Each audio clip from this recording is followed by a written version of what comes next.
Abraham அந்த அவ்வளோ தங்கமும் அவ்வளோ வெள்ளியும் அவனுக்கு முன்பதாக என்ன பண்ணிருக்கு, குவிக்கப்பட்டு எடுத்துக்கோ அப்படின்னு சொல்லுகிறான்.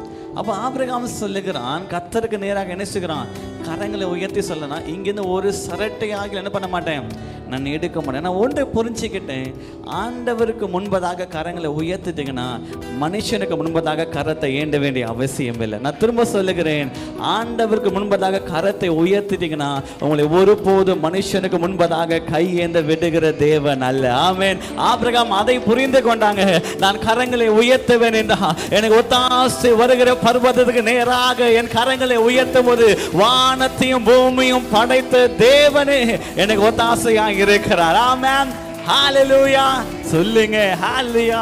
அப்ப ஆலயத்துக்கு வரும்போது கர்த்தருக்கு முன்பதாக கரங்களை உயர்த்துங்க. யாருக்கு முன்பதாக கையேந்த விடுகிற தேவன் அல்ல. ஆமென் சொல்லுங்க, ஹalleluya. நல்ல கரங்களை